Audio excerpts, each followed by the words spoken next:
Oh, we are live. Okay. Hey, everybody. My name is Dayana, and I'm on the marketing and community team here at Design Files. Nancy Ganzekaufer is a sought-after business coach, speaker, body language trainer, and author. Nancy specializes in coaching interior designers and service-based entrepreneurs, teaching them to maximize their profitability while serving their ideal clients with confidence. At the end of our chat, we're going to open it up to Q&A and do our best to answer some of your questions. But first, let's welcome Nancy. How are you today, Nancy? I'm great. How are you? I am doing great. We are a little bit early, but that is okay. So tell us where you are located before we dive into the questions so that we can give people a couple of minutes to join in. Well, if you can't tell from my accent, I'm from New York. Most people can tell that. I've lived here my whole life, but I love to travel. But yeah, this is where I live for now. Someday I want to live in Tuscany, but for now I'm still here in New York waiting for my kids to launch. Someone said they're not seeing or hearing anything. Okay, good thing we're testing this quickly. Okay, so I'm in the group just so I want to verify, but I don't want to turn on the volume. Let's see. All right, I'm going to test this. Let me know if I'm on the marketing and community team. I'm hearing it for me. I can see both and hear. Okay, awesome. Okay, everybody's good. Okay, so maybe it was just somebody's computer was muted or something.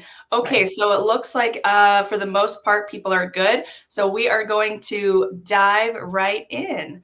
Okay, so Nancy, one of the first questions we wanted to ask you is what are the different ways that designers can price their services? Okay, so what they can do versus what they should do is completely different question, right? So I've been coaching designers pretty much my whole life, but 17 years I was an art consultant and I watched designers live pricing things, selling in the homes, and I eventually hung my shingle as a business coach because I could see how difficult it was sometimes for creatives to sell what they do for a living and service providers. When I tell you, since I've been coaching and managing my Facebook group, the Interior Design Business Forum, every designer charges differently, right? And we're trying to wrangle everyone in and go, you know what? The first thing you have to do is charge your worth for everybody, right? Not just you. There are designers who are charging by square footage. There are designers who are charging flat fee. There are hybrid models, which is what I teach, and I will go over that. Then there are different service models for different needs, right? Some designers do construction, some do only kitchen and bath, some do just accessorizing, which is what I did, art and accessories. It's full service design. It just varies so greatly that I can give generalizations, but it really depends on a designer's business, how they need to price themselves and their experience and where they're located. Okay? Right. So I don't love square footage because to me, if you're doing, as an example, a living room and you're doing floor to ceiling and everything in between and every decision, whether a living room is slightly smaller or slightly bigger, unless there's another whole focal point in the room, why should you get paid less for all the same decisions because it's a little smaller, right? So I don't love the square footage model, right? I mean, you know, it's all the same decisions. It's all the same amount of product you're sourcing. And yet, because it's smaller, you're not charging as much. Right. So maybe like a range. Do you recommend like square footage range, or how does that hybrid? I rarely recommend square footage at all. I work with designers who are brand new all the way up to very seasoned, larger firms. So it really depends on where you're at in your journey. But my starting point, which is where I think would be smart to start here, is the hybrid model is you charge a flat fee for the design phase because you have control over, hopefully, how many rabbit holes you go down while you're sourcing, timing yourself, making sure that you understand where to go for certain products. And as you get more experience, you get to do that faster and you can still keep your price high. So you're increasing your profit margin in that phase as you get better at what you do. Does that make sense? right? Yeah. So talk to me about like the phases. Like, so you would title each phase like different, give it like a different name and charge for that phase. Yeah, so it's okay, let's start from the beginning. They call you, you talk to them over the phone, you get them into a paid consult in their home. Not a walk and talk, not a meet and greet. I recommend spending an hour and a half to 2 hours with the client, give freely of your ideas and get paid for it. It's the first time that client, you're going to be able to test whether that client is a serious buyer or just a tire kicker. And Mm, you have to learn how to relay your value from the phone to get into the home. That's what I teach as a starting point. Then when mm, you're in the home, you're giving freely of your ideas. They can write everything down. They can record you. It doesn't even matter. You're not leaving them with anything necessarily, but some designers will leave them with a sheet of suggestions that they made. Some designers like to do that. Some designers don't. mhm. Either way, you should be getting paid, in my opinion, for that consultation.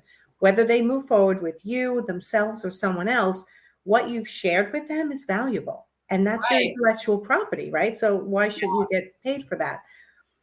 Then, depending on what their needs are, let's just jump to it's definitely full service design. It's not designer Mhm. for a day or designer on call, which is just hourly package.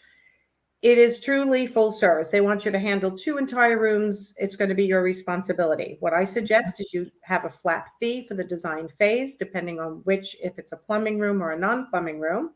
Oh, And okay. again, depending on how experienced you are, this is what I help people with, so setting their pricing structure. Yeah. So let's just say you come to $4,500 for a living room, and that takes you everywhere, every moment from when they say, yes, we're hiring you, to when you have them sign off on your final design. So that includes the mood boards, whatever you provide. Some people do 3D renderings, some people don't. Some people do Mhm. floor plans, some people don't. Some people do mood boards, some people don't. So your price is going to be different the more you provide. Right. That does not mean it's the customer's choice. That means what do you need to provide so you know that you are choosing the right products for that client. Does that Mm, make mhm. sense? Yep. Okay. Yep. So let's say we say 4,500 per non-plumbing room, and they want you to do the living room and the dining room. That takes them right up to the point where they sign off on all the products. Then you enter the project management and procurement stage. At that point, I recommend going hourly, paid in advance. And by the way, all my clients get paid in advance and work backwards from there. You never have an outstanding bill. You're never chasing money. And people are shocked when it works. And I get messages on my business helpline all the time, like, oh my God, it works. I'm like, yes, it works, right? You dictate, it's your business, right? So if Right. you set your business model and someone doesn't want to come into it, that's okay. Right. Don't modify your business model every time somebody says, well, I don't really need a 3D design. But if you need it as the designer and it's part of your process and you know you can sell higher level product by showing it, it's not a choice to pull it out. It's Right. just part of yours You design want phase. those standards. Yeah. So for charging upfront for like the hourly, so you would kind of estimate, in the procurement and project management phase, we're going to estimate this many hours. And then if it goes over, then then you Correct. send And people in. I have great little tricks on how to estimate, right? So let's say you are 25 hours to do a living room or 20 hours. It's about the same amount of time usually to do the ordering, the tracking, and all that, especially in this. We knew that was going to happen. Yeah, we were Okay. waiting. We were So waiting. apologies for those who are watching us live. Okay, so you can estimate your project management hours in a range. You can say to a client, I'm estimating about 20 to 30 hours to order, track, handle any damages, get it delivered to your house, get it placed. So let's start with 20 hours. You paid in advance, and I work backwards from there, and I will give Yeah. you a weekly report or an every other week report. If you can muster the every week, I will tell you it will stop the texts, the phone calls, the emails. So that's very helpful. And you also should work in your shipping and delivery, especially with it going up right now, into your price of your product. So they pay 100% of your estimated project management hours, unless it's a giant job, then you can cut it down into segments. And they pay 100% of the product up front before you purchase a thing.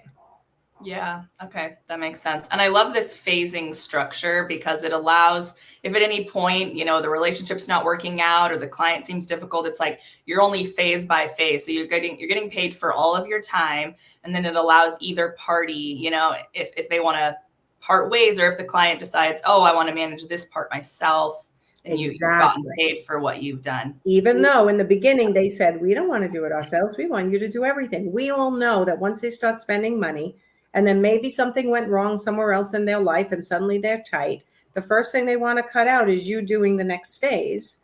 And when you've collected, let's say if it's 4,545, you've collected the whole 9,000. Now suddenly you're looking to refund money because they want to, and it just gets sticky, it gets uncomfortable. It's better to break it down into these stages so that you have these stop gaps, in my opinion. And Mhm. the project management side is where things go wrong, right? A plumber, if it's a plumbing room, a plumber opens a wall, there's all kinds of stuff behind it, or they're building built-ins around a fireplace and Yeah. suddenly the walls can't handle the design you created and it has to be redone. That's the phase that you cannot predict accurately every time, and Right. neither can the client. So all you can do is say, I'm going to give you an estimate. And I know I do my best never to make a mistake and to keep Mhm. everything well organized. But if there's something outside of my control that let's say the contractor walks off the job and suddenly they're saying, can you find another contractor? That's not your fault. So why should you get stuck into a flat fee Right. or have to have the conversation? Well, I didn't anticipate having to hire another contractor, so I know you charged you 10,000, but now I need to charge you more. Like, that is the worst conversation to have in the world. If you can avoid it by pricing smartly, Hmm. it's great. The other thing is, I know everyone hates tracking their hours, but sorry, you need to track your hours. Even in the design phase, even though it's not being reported to the client, because how do you know if you're pricing things right? How do you know if your process needs improvement? So as a business Right. owner, you should be tracking your hours anyway. I Hmm. think where people get hung up is they feel like they have to do it with perfection. And I'm saying a really close estimate is good enough as long as you know you're being fair to your client always. Right. So then you have that data to figure out, like, Mhm. am I actually charging for all of my time? Because if you're just assuming that you are, then you have no idea. Anybody who's assuming, I'm telling you, I do consults all the time, and my clients come usually to the first consult. They are way off in what it really takes them to do a certain stage. And when I can dig in with them and when they start noticing and consciously taking, documenting, they're like, oh, wow. Like I thought I was $150 an hour designer. I'm really only a $25 an hour designer. Right. Speaking of kind of hourly rates, like obviously, like you said, it depends on experience and location. But if you were to say like a beginner, kind of intermediate, and like experience kind of range, what would you say? Like in It's terms of hourly wages, like when you're calculating how much time you're spending, how much should you aim to be making per hour? So I had a client once, she was in Alabama in an area that was very difficult to charge any more than $100. And she stopped at 95, but we got her profitability up on her products quite nicely. So she still made incredible money by the end of the Mhm. year, all the way up to 250, 300, depending California, New York, depending on certain areas, you can do that. Even some high end areas in Florida, 250 an hour is Mhm. easily can be your hourly rate. Okay, cool. So you mentioned like, square footage is typically, a bad method. Charging hourly during the project management, I mean, not charging hourly during the project management phase doesn't work. What other kind of mistakes and things have you seen that typically just aren't going to work for people? Oh my God, there's so many. Well, how do There's I so many. pick? How do I pick? I mean, Yeah. I think when I first started coaching, the biggest one was not charging for your consults, but now I think everyone, for the most part, are doing that because all of the coaches are telling people to do that at this point, I believe. Again, square footage can work if you have a very intricate way of calculating it, but still, I have seen people get screwed with that.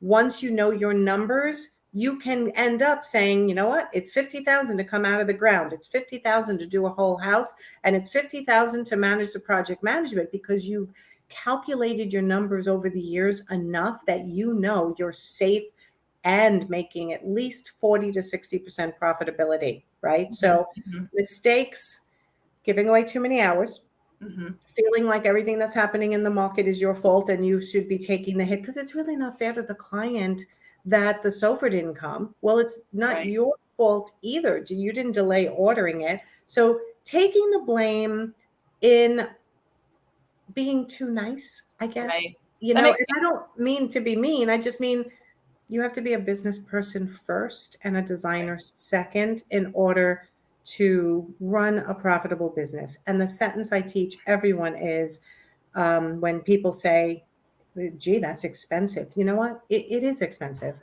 but I'm worth it. And I will definitely save you time, money, and mistakes moving forward if you use me. Like you can own it. And the fact that I have to make sure my business is profitable so that I can be with you today. The way my business model used to be was not profitable enough, and I was concerned I wasn't be able to continue my business. You can say that to old clients who are now being introduced to a new business model. right. It's scary, but that's why I have my business helpline. My clients get to walkie-talkie me, and I give them advice right on the spot when I'm available and answer later when I'm not. So Yeah. that's the biggest thing I'd say is fear and getting confident in your presentation. I see a lot of messages going by. I know. I can't wait to start Um, answering yeah, questions. yeah, we'll get there in just about, I think about 8 minutes, somewhere around there. So we will get to these questions very soon. But first, like, you mentioned, your client in Alabama that was able to increase profitability on the products. So what are some of your tips for that? Because we talked about, hourly, protecting your time, not taking, the blame, and obviously structuring your prices so you're not taking the blame for things out of your control. So let's talk a little bit about increasing profitability via products. I think that many people who are struggling to learn numbers and their math proper, they don't realize that your markup is not actually your margin on your furnishings. Meaning, if you add 25%, it's actually only giving you as a markup, it's only giving you 20% as a margin. And that is not enough to run a profitable interior design business. You guys have expenses. You have accountants, you have lawyers, you have bookkeepers. Sometimes you have a coach, you have a car, you have a market to go to, you have design programs to pay for and project management systems. There's the expenses of running a business. You're not just worth the square you're standing on as an hourly rate. So people go like, oh, I feel funny charging more than $100. Like, am I really worth it? Like, you're running a business. It's not just about your square that you're standing on in that moment. So when it comes to your profit margin on furnishings, you absolutely should be buying at the best possible price you can find. And there's all kinds of tricks to that. But if you can get stocking dealer prices, then bring that price up to 70% markup, which will give you approximately a 41% profit margin and still bring you under retail in most cases. If you Google and then find it's out there in the market, then bring it down a little bit. And all you have to say is, I do my best to keep my prices at or under retail. Period. End of story. There's no such thing as double dipping. Well, I'm charging on products, so how do I charge project management fee? And I'm like, your margin on your furnishings is for your years of possibly education, or for those of you who are self-educated, how long did it take you to do your research and learn, right? And keeping up with your product library, with all your reps, all the latest and greatest in the markets, what's coming out as trends, what is the quality of all the furnishings. That is what your margin on furnishings is for. Your Right. project management hourly rate is for any time your hands, your feet, your eyes are doing what a client would have to do if you didn't exist. So Right. That makes it's not double dipping. It's two separate profitability streams that you're entitled to. Right. And if somebody's feeling like, guilty or weird about it, it's like, think of yourself as a furniture store, right? If you have a furniture store, you have to, have a markup and for those products. You're You're not a personal selecting them. shopper. If in full service design especially, Yeah. you're not a personal shopper. You're not there to pass through your discount. If people are old school and expect that because they heard through the grapevine, their sister-in-law is a designer, you know what? That's not what you do, right? I do my best to keep my prices at or under retail. That's all you have to say. You should not have anything in the contract. The contracts we sell do not say markup or margin on anything. It's really important because that piece will be what shoots you over the 40 to 60% profitability. I mean, imagine, Diana, if you had a $10,000 job and you're making five to $6,000 on that, and 4,000 is your cost.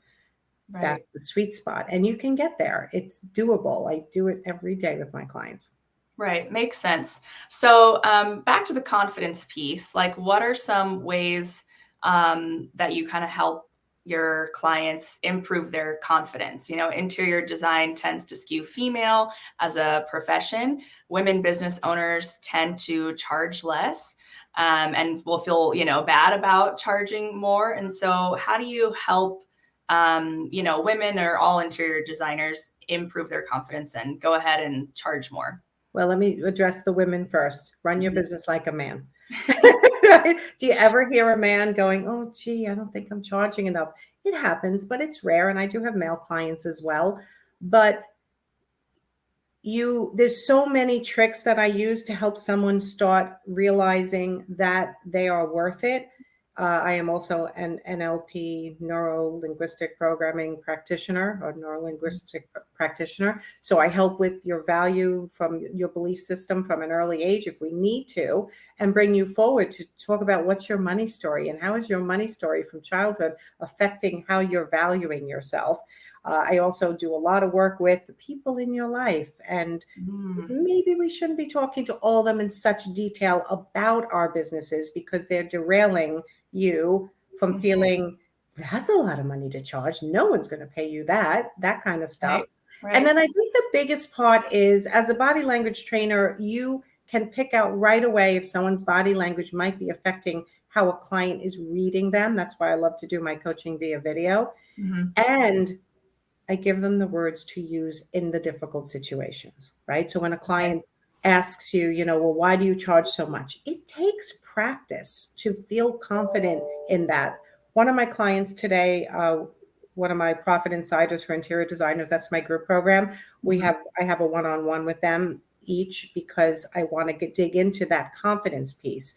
And we role played. She said, I had 10 consults, I closed 5. These 5 got away. I'm thinking, okay, that's a 50% closing rate. It's really not bad. I Mhm. like to get people to 60 to 70% if I can. But I said, let's role play. You're the client and I'm you. And just hearing me talk about the objections the client had to her Mhm. pricing or to her process and how I answered it and how she had to check with her husband and how do you respond to that. So in my membership site, I have scripts, I have videos, and then for those who work with me one-on-one, we do some role playing and it Yeah, helps smart, tremendously. Like smart. it's Yeah. crazy. Yeah, because it is all practice, right? And it's the more you practice saying those phrases that are kind of your power phrases that you're like, this is my non-negotiable. I don't have to explain beyond this. You practice saying those, then when they come out of your mouth, Yeah. they're gonna sound like you believe in them. Yes. And the other thing I will tell you, most designers talk too much. They're nervous. So they say too much and they tell the client too much. And it actually brings the client too far down the sales process instead of keeping them in the moment. And it brings up questions in the client's mind that then could derail the sale. So Right. sales is my superpower. I love sales. Yeah, you It's got to be quiet a lot, gotta right? You be a got to good say it and then you listener. got to be quiet. Yeah, you've got to be a good listener Mhm. and not a wait to talker, right? It's like, wait, oh, wait, I want to tell the client this, I want to tell the client that. No, just calm your brain down, take a deep breath, listen to what the client's saying, and answer the question they're asking. And then be quiet and don't keep talking unless it's something maybe you need to give an example of something similar, right? That there's also cases of that. But for the most part, answer the question and then zip it and just say, do you have any other questions for me? Right. Wait for them to ask something else. And especially when you like get to the pricing part, right? Because people will want to explain the pricing and it's like, no, you just say this is what it costs and then to be quiet. Yes. If you're hung up on your pricing, you get nervous when you're talking about money. My goal is always teach people to talk about money the way they're talking about their breakfast, and with Right. no emotional ties to it, but with respect, because it's the client's money. And when people get upset that the clients are asking questions, I'm like, they have the right to ask questions. It's their money.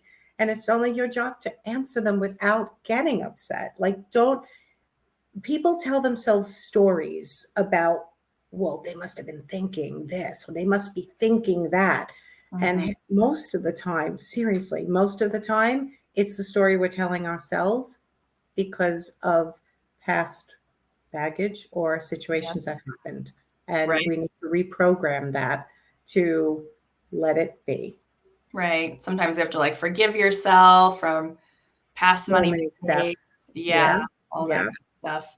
Cool. Well, I think we should dive into these. They're rolling fast. Yeah, so that was all the kind of questions that we wanted to kick things off with. So Okay. now let's hop into some of these questions here. Let's see. Okay, so when in the project management phase, if you estimate 20 to 30 hours, do we take a retainer for the larger amount or bill as we go? Okay, so I object to the word retainer. And I actually spoke at length to the attorney who worked with me to create the contracts that we sell. I'm like, retainer to me means I'm getting it back. And he's like, well, yeah, but some designers use the word retainer as a beginning deposit. I'm like, okay, then it's a deposit against future hours to be worked. It's not a retainer. So that's Right. one correction I like to make. Color it different. So you always take an advance on the hours and work backwards from that. And when you get down to 3 to 5 hours and there's still more work to do, you get another 20 or 10 hours, whatever you think might be remaining. If it's an ongoing large project management phase, you're going to keep taking, segments of 10 or 20 hours. But here's the thing. Your business models are hard enough with all the moving parts of being a designer. I try to make your business models, your business side of it, as simple as possible. And if you're always in billing mode, nobody's happy about that. Client doesn't want to see a bill every 2 weeks or every week. And you can say to them, because now you've been through the design phase, so they trust you, they like you, and you can say, I know you're not going to want me to be in constant billing. This is going to go fast. So I'm estimating 50 to 60 hours. I'd like to take it all at once. This way we could just go fast and not have to bill you again. But if that's upsetting to you in any way, we can do 30 and 30. Right? Yeah. So that part you have a little negotiation, but never ever bill in arrears. I have had way too many friends and clients who are chasing money and then end up calling me, I don't know what to do. The client owes me $1,500. And I'm like, how many times have you followed up? What did they say? Should I go to small claims court? And all kinds of questions start coming up. And I'm like, it's not worth your time. If you're a $200 an hour designer divided by 1,500, is it really worth the aggravation? And then you're really just losing out. Flip your business model on its head, bill in advance, work backwards from there, and you will always be protected. Yeah, super smart. So how would you suggest that designers price their, remote e-design virtual services? Any tips for that? Yeah, I have an opinion about everything. Don't worry. I'm sure. Love it. You know what? True e-design, it's like, oh, you compete. It depends on what you do. What I teach is virtual design, which is not e-design, meaning you really don't have to change your prices at all. You're still going to have that relationship with them. If you want to discount slightly because you're not traveling, that's up to you. But your hourly rate is your hourly rate, your design phase, and you're going to be doing all the same things in the design phase. So why would you price it any differently? Interesting. So kind of going away from that flat rate, like package Well, the sort of thing, design phase is a flat rate in the right? way I teach it. So let's say that $4,500 for a living room, let's say, and I'm Mhm. just pulling that number out of a random hat based on, someone who's living in a pretty decent area like New York, let's say, right? So 4,500 to 5,000 for a room. If you're doing the same amount of work and you're meeting with them via Zoom, what is the difference? Same with your virtual consultation. If your consultation is $400 or $395, without the travel time, if you want to discount it 10 or 20%, that's up to you. You are all the CEOs of your own business. But I always say my consult's $395, whether it's in person or not, is not, it's my brain that's helping you save Right. time, money, and mistakes. So don't don't overly discount. Don't feel like you have to. Oh, that's another mistake. People just offer discounts. And then my consult will come off of if you go further. And I'm like, why did you offer that? Did they ask for that? Well, I just felt like I should. And I'm like, why? Mm, Right. So then we have to get yeah. down to the why of why they're giving away the ship. Mhm. Because it's money story issues usually, or Right, right. value issues, right? Very, very interesting. Let's see here. Okay, so this is kind of a related question. Does the project management phase work for designers who only do e-designs? I mean, it would work for in either case, depending on, yeah, if they want to move forward with that. Yeah, if you're managing the project from a distance, meaning you're ordering, you're tracking, you're Mhm. making sure it gets to a warehouse and then gets delivered or just directly to the homeowners, you're keeping the homeowners up to date, then that's project management. And that is the project management phase. Yeah. Depending on how extensive your services are, and this is where, most people, I have to dig into exactly what they provide. And if we can come up with a flat fee that makes sense, then I'll teach you how to sell it. But for now, I'd say I would recommend as a starting point, yes, flat fee for design, even if it's e-design, and a Mhm. and a work backwards from an advance on hours on the project management side. Got it. Okay, so somebody is asking, I specialize in balcony and small space design. I charge flat rate for design services and floor plan limited to 3 revisions. I then charge for storage and moving van and guide help set up. I use a welcome kit and contract to make it clear. As I read that, I realized it was not a question. It was a comment. But that seems pretty smart, right? Charging for storage and moving van. But Well, there's not hours. and let me just mention something here, Diana. Yeah. That am I saying your name right, Diana? Day on it. Diana. Okay. Yeah. So if it's not broken, I won't fix it. It's a Right. matter of, are you profitable between 40 and 60% on every single job? If the answer is yes, and you're happy with your business model, then it ain't broken and I'm not going to try to fix it. Yeah, there you go. Love it. And that's where all those calculations come in. Okay, Correct. so what Wow. Look at these questions. I know, so many. Like, what do you recommend if somebody is just at the beginning? Like, do they look at what competitors are charging by their city location? Like, if you're just in the first couple months of your business, where do you start? What do you just start at like $100 an hour and figure out the pricing from there? How do you do that? Oh, no, you don't have to start at $100. Yeah. If you have the confidence to start at 150 or 200, that's where you Mhm. start. That's a matter of, it's interesting because when people first get on my calendar for a consult, they'll ask me, should I raise my prices? I'll say, wait till the end of the session and I'll let you know. Because I can tell by reading their body language and reading the words they're using to describe what they do to me. Are they confusing? Are they talking too much? Are they this? And I can tell whether I think they can deliver a higher price point and Yeah. whether I think it's going to be successful, or whether I'll tell them I think you need to hold and learn these things and then you could go up soon. Mhm. Or, oh, hell yeah, you're ready to go up. What's holding you back? Like that kind of thing. So a Right. starting designer, minimum $100, but I really would rather them start somewhere around 150 if Mhm. they're in most common areas. That, Mm. I mean, I coach people in other countries too, so it really varies, but I think you can start at You can 150. start higher. Okay, cool. Let's see. How would you charge for an accessory package? So I think Okay, if so you're, I yeah. was an accessory designer. That's what I Right. did. And back when I did it, we could only charge for product and not even for our time because we worked for other designers. Mm, So now, though, when I coach people who do subcategories or niche within the design world, like window treatments mhm. or just accessories or just artwork, I have been recommending you start with a consult fee. Because again, when you walk through someone's house and you're saying, this picture is too big or too small for the area, it's not quite framed the way I would like, I'd love to do this, you're giving them valuable information that if they go do it on their own, you should get paid for that. And then there's a lot less resentment too. And then no, you don't say, and then if you go forward with me, I'll take that off the price. Just zip it and don't say that, because you deserve every penny. Got it. Love that. Let's see here. Okay.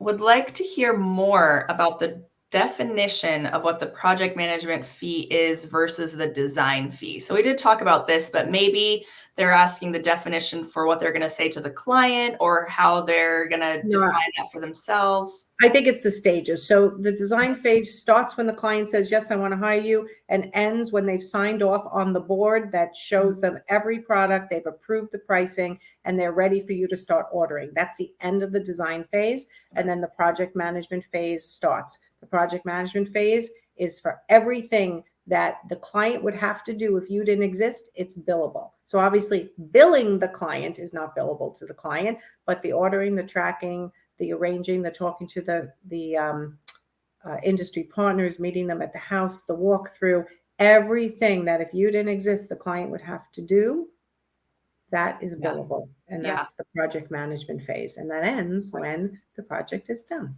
Okay, perfect. Love it. That's super clear. So somebody's asking, what about expenses, mileage, printing, etc.? Do you advise passing through expenses at cost or adding any markup? But I mean, I think they're talking about your business expenses. Yeah, that's what you're trying to make sure you're covering by charging the right hourly rate and by, charging the right markup on the products. You're not marking up those items. Your profit margin, if it's between 40 and 60% on each individual job, that means your company overall before expenses will be 40 to 60% profitable. And then your cost of doing business comes out of there. And that is your car, your computer people, if you need them, and everything that is about running your business efficiently is your cost of doing business. Got it. And if you have kind of high monthly expenses, then that's when you're going to want to hit more of that 60% versus the 40. Or you need to look at your expenses and find out why they're so high. True. Okay. Good point. Let's see here. Okay. So what about if I charge by the hour, what happens with my helper/employee? How do I calculate the right fee to cover all expenses and profits? So again, that brings us to the 40 to 60% where you have to calculate that expense of your employee with what you're charging, right? Well, overall, when you're looking at your profit and loss statement as a whole and the profitability of your company, yes, but that has nothing to do with the client and the pricing of your client job. That is, again, cost of doing business. But I will tell you, if you're paying an assistant, I need my calculator for this. If you're paying an assistant $20 an hour and they're working 20 hours a week for you, it's $400 a week you're paying your assistant. Now, if your assistant can touch a client file during that week and you're a $200 an hour designer, all you have to do is take the 400, divide it by $200 an hour, and they only have to work 2 client hours billable against a client file or client money that you took in advance. And they have paid their entire salary and given you 2 hours to do what you need to do to bring in more business and be the rainmaker. Right. So now if you say to the person you hire, I'm hiring you for 10 hours a week, and it's your job to make sure I'm giving you client work at least 4 of the hours. Now you're actually making money by having an assistant. There's so many different nuances. I'm trying to, answer all your questions as accurately as I can, but. No, that's smart. And then you can make sure that you're, like you said, you ask them, make sure you're working, 4 hours on client, billable sure I'm projects. Giving you enough work. Right. Yeah. And then ask that, then they're tracking it too. So now, of course, the larger firms, which I coach as well, don't always have every employee touching files, but we've worked out the org chart and how they're making enough money to be able to hire people. Okay. Let's see. Do you suggest having full transparency with clients on your markup? No, that is not transparency. That is not smart. You do not have to have that. You don't go into anywhere. I can't. I've asked this a million. Can you name one place that you go in and you say, this is what they tell you what you have to pay for something, and they tell you what they paid for it? Like nowhere. So transparency is the client understanding how much they have to pay and when they have to pay it. It is not about revealing what your business model is in the background. That's not transparency. That is opening up your, it's literally making a client feel like they can audit you at any time. And I've had multiple interior designers come to me in real upset when they first call me. So I always wish they call me before this happens, but a client's asking to see, because in my contract, I said I mark up 25%, but there was one case that I marked up 35% because the tile was so cheap and I didn't want him to think it was cheap. So I marked it up a little bit more. And now he's a lawyer and he's trying, like, why do you have it in your contract? Right. It makes them feel like the minute they get upset with anything related to either you or maybe someone else on the job, but they're going to take it out on you because you're the liaison. I mean, let me see what you pay for everything, and let me see how much you charge me. They suddenly feel like they can audit you because in your contract, you're telling them your business model. That's like telling them I'm charging you $200 an hour, but I'm giving it to my $25 an hour assistant. No, like, you are the boss. You can delegate to whomever you want, and you don't have to change your company rate. Smart. Okay. So how about as e-designers, should we be shopping trade in order to get additional profit? Sometimes I see that we may have to shop retail for the client based on how quickly they want to implement the design once it has been delivered to them. So e-designers, retail versus trade. You know, there are companies that you can give links and they can purchase and you'll make your 10 or 20%. But there are clients who just want to shop West Elm, Pottery Barn. And you know what? If that is a service you offer, then offer it without resentment, and make sure that your pricing on your design fee is making you enough money to make you happy. If it's not making you happy, then you're not making enough money. If you're getting resentful, you're not making enough money. And then we might have to look at your business model and either add services or change the pricing model. And then it could probably be by client too. And then just as a point here is DesignFiles has the ability to put like affiliate links, you know, in the shoppable boards. So they can get that extra profit there. But, you know, maybe if a client has a longer timeline, then they could go ahead and do trade for that client. Right. It's again, that's such a personal, like, depending on how that. Who's yelling at me here? Wait, hold on. If I charge $10,000 for a few rooms, I feel badly then charging more money for project management, procurement, dealing with contractors, etc. We charge a lower fee for this, i.e. lower hourly rate than they. Why? Why do you feel bad running a business and being profitable? You don't have to be. Your job is not to work to be, okay, how do I explain this? You don't create your business model on what you think a client can afford. You set your business model on what you need your business, how you need your business to be profitable. And of course, it has to be reasonable and it has to be sellable. But that whole thing, that is definitely a money mindset issue. And feeling like every designer who's ever come to me, but I want to be the designer that makes design accessible. I say, then why did you call me? Well, because I'm not making any money and I need to make more money. I'm like, that's because you're trying to make design too accessible. You know, there's plenty of DIYers out there and there's plenty of people who can help, you know, they can read and do it themselves, but I'm not sure that's why people are in business as a designer. Boy, really, people are really going crazy here. I want to read all these comments later. Yeah, that's a great point. You don't have to make it accessible because obviously people can DIY if that's what they want to do. Right. Yeah. Okay. So let's see. Do you want to, I can go quickly. I'm used to this from my group. Okay. So hop in if you want to pick the ones you like, or if you want me to pick some. How do you explain to a client your pricing when they know you're new in comparison to a seasoned designer? Are they asking you to be compared to a seasoned designer? Do you need to explain, or can you just say your price? I think this is a mindset issue. You're going in with fear that they're going to ask you. And if they ask you, you say, I decided to set up my pricing from the beginning to allow me to stay in business long term, as opposed to struggling the first couple of years and then being afraid that I wouldn't continue to be able to be here for you today. There is no shame, everybody, in making the money you deserve to make. You guys work so freaking hard. It's such a difficult business, 6-7 days a week sometimes, which I quickly reverse for people. You're allowed to make money. You're allowed to make money. Like, that is probably the biggest thing I'm reading here. Let me scroll up. How do you explain to the client? No, that was the same one. How do you communicate a mock-up on product if the client has access to the pricing on items you are sourcing? How would they have access unless they're Googling? And if they do, your sentence is, I do my best to keep my prices at or under retail. If you have to take a little lower margin on one product because it's out on the internet and you've adjusted that, your margin is so high on the other products that in the end, it averages out to between that 40 and 60% profitability, which is why it's so important to have your project management fee set too. Yeah. I found one question about like credit card payments. So they're asking, like, do I purchase all of the products on behalf of the client with my credit card?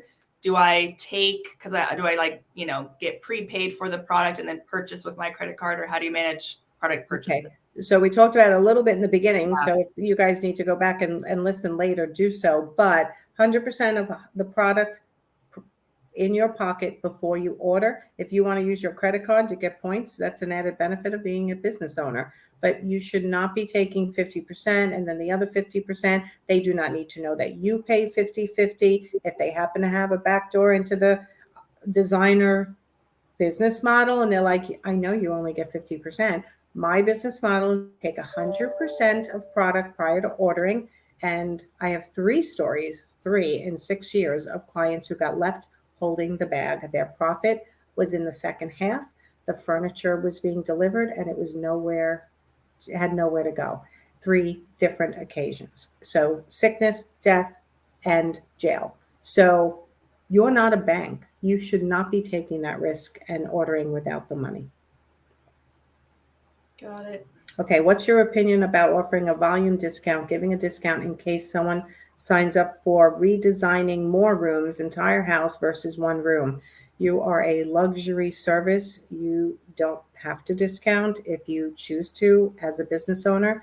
I would say just make your decisions in advance. One of the things that I work on initially with most of my clients is making decisions in advance. What is your hourly rate? What is your designer call minimum hours? What is your full service design pricing? What is your consult? And what is your friends and family discount? Or in this case, what is your volume discount? If you choose to do that, I don't think you need to. I think, again, I want everyone to think about something. If you don't give a discount, are they not going to hire you? But yet you're offering a discount because you just feel like you should. They hire you because they like you. They hire you because you're good. They hire you because you're talented. They love your work. They're not hiring you because you extended a 10% volume discount. Like if they had 2 designers and one gave 10% off and you didn't, they're still going to hire who they like. And it has nothing to do with that discount, although people think it does, but it really doesn't. Yeah, that's smart. I found one here. It's saying, what about when you're billing them and doing like phone and email follow-ups with contractors, vendors? Is there an admin fee or is this all part of the project management? I'm guessing it depends on, are those things directly related to that client's project or are they more related to your business versus if you should bill that, right? If the client would have to do it if you didn't exist, then it's billable to the client. So if you're following up with a window treatment or person or a workroom, a painter, a contractor, a carpet installer, wouldn't the client have to do that if you didn't exist? If the answer is yes, then it's billable at your regular company rate. There is no distinction between admin work versus design work. There you go. I love all these clear, it's like I'm very direct. I make it very right? simple to know what I want you to do. If you do, one client came to me and said, I'm just going to do everything you tell me to do. And she is killing it now. And the clients who tend to, which is rare, but not do as well, is because they just can't get past themselves, right? And what they fear. But if they trust me and do what I say and just give it a try, I always say, just give it a try. So, well, what if it doesn't work? Then it doesn't work and we will readjust. But what if it does work, right? Then you're making a lot more money. The goal is less clients, more profit, right? Less clients, more profit. That's how you run a business and actually have a life too. Yeah, absolutely. Super smart.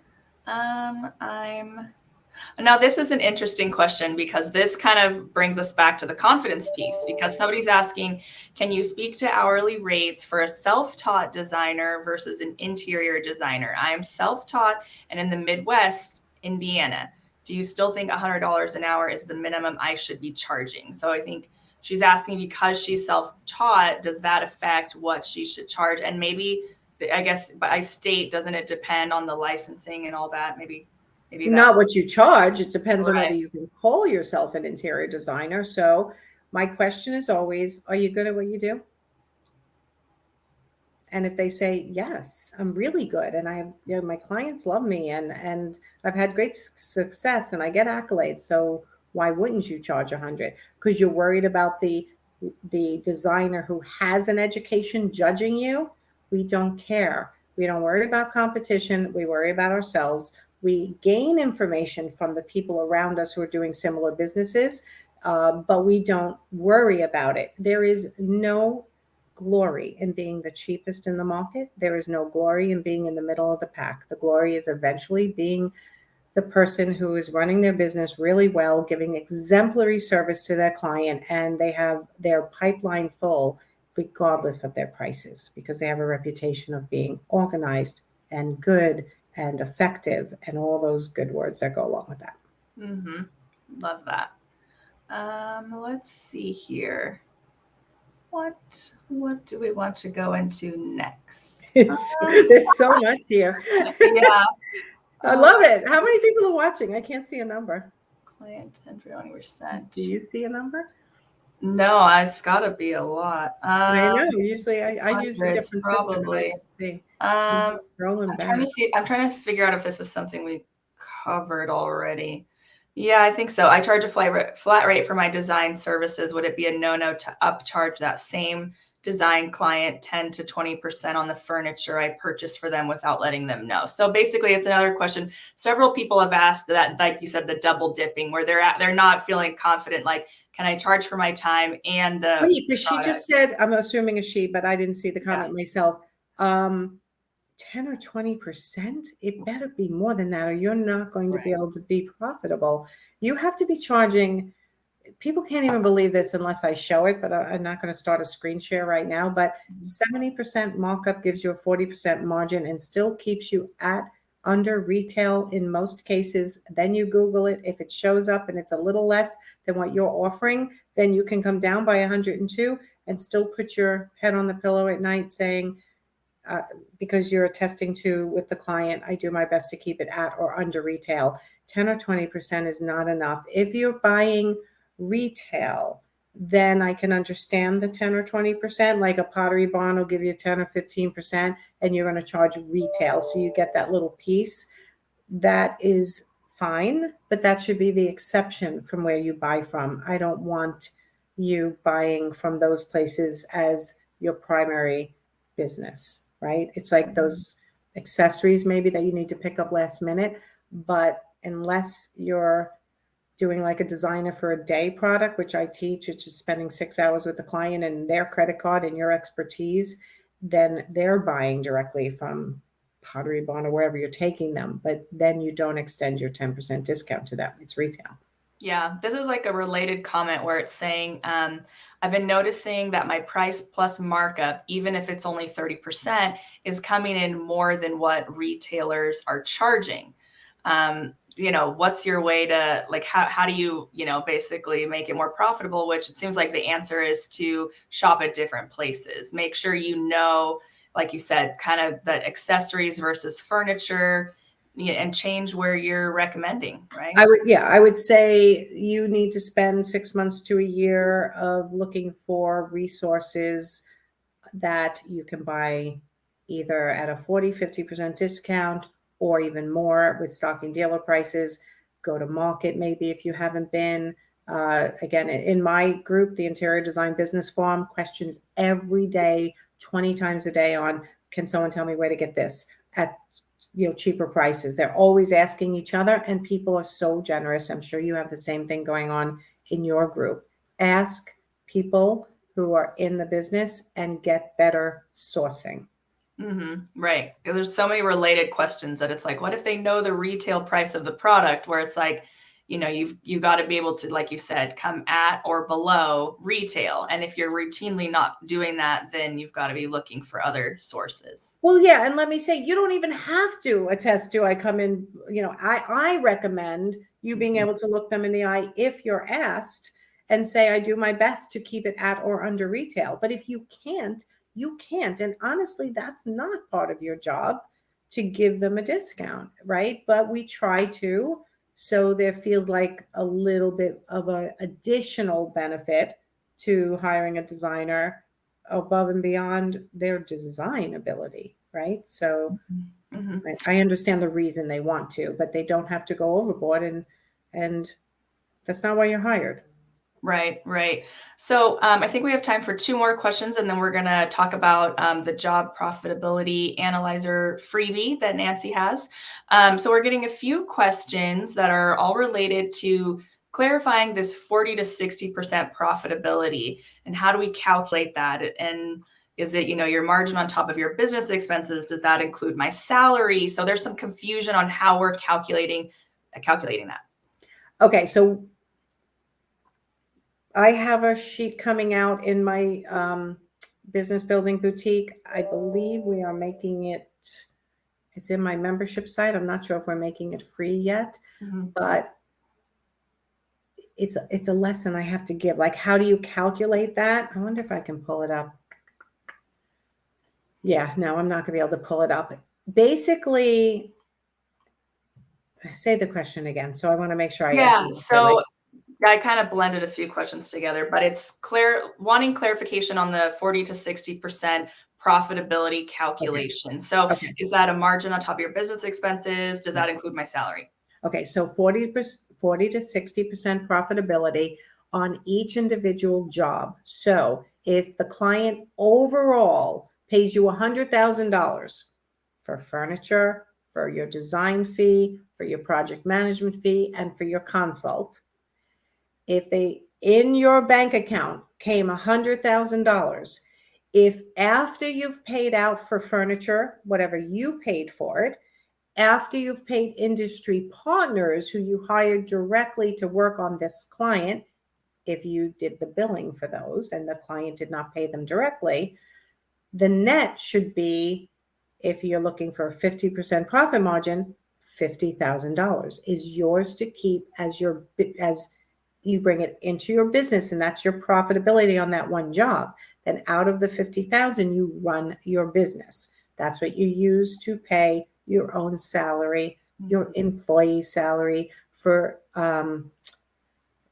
your project design files, your project management software, your accountant, your car, whatever, right? All your business expenses go out of your business, but it all starts with understanding the profitability of each individual job. If every job, the goal is 40 to 60% profitability, overall, your company is going to then take its expenses out of there, and hopefully will land somewhere between 30 and 40% profitability on your overall sales. Love it. So thank you. That's very helpful. So I think for our last question, I want to ask something that I don't think we've covered yet. So as a designer, how do you compete with design showrooms? I've had clients try to compare my kitchen design proposal to free design assistance from a big box store or tile showroom. I know I have the experience and expertise, but I don't want to feel as if the showroom is a threat to my business and lose clients because they offer free design help. You're not in competition with anyone. So the first thing I say to a client who says that to me is, how are you different? Can you explain it? If you can't explain it, then yeah, you're going to have trouble, right? So what does make you different would be my question. And then once we have that hammered out and come up with some really great words, every time you get asked that question, you will have the answer. But it starts with understanding yourself, what makes you different. Right? I mean, that's the bottom line. If I give a general answer, it'll be like, well, I don't do that, or that isn't what I do, right? So you do have to make yourself different. What is the difference between an art consultant, which is what I was, to them going out and shopping for artwork at a gallery? Well, my difference was I am a shop at home for art, framing, and accessories. I bring it all, I used to bring it all to the house and hold it up against the wall, show them, bring the framing, bring the matting, select it all on premise, bring it in for framing, bring it back and install it on the wall with my installer. That's what made me different. So why should I use you versus someone else? I don't know. Why should you? I'm here. I'm helping you. I'm holding your hand. I'm accessible. I'm personalized service. Is that what they're going to do for you? And if they want to go that direction, let them. But a lot of people don't. They want that personalized service. Right. And those unique finds too, right? That aren't going to be in that showroom possibly. Right. I'm seeing the name of my Facebook group, the Interior Design Business Forum is the name of my Facebook group. My website is my name, nancyganzekaufer.com, and you can find links to all my stuff there. Yes, and we dropped the link in the comments for Nancy's job profitability analyzer, so that'll help you, calculate the profit from your jobs. And if you hopped in later in this interview, please watch from the beginning, because I am seeing questions that we did cover in the beginning, and Nancy's hybrid phases way of charging will cover tons, of questions, because it proactively addresses a lot of issues. So if you hopped in later, please go back and watch. I think that's it. I think we covered it. Nancy, thank you so much for your time. For having me. We absolutely appreciate it. Thank you so much for having me. Anyone, if you have any further questions, just again, hop into my Facebook group. Oh my God, they're saying 204, 203 people. Thank you for letting me know that. That's awesome. And these are really good questions, and they are questions that everybody has, and they can also hop over onto my YouTube channel and follow me there. We roll out new videos every week. Awesome. Love it. Thank you so much. Thank you. Bye, everyone. Bye, everybody.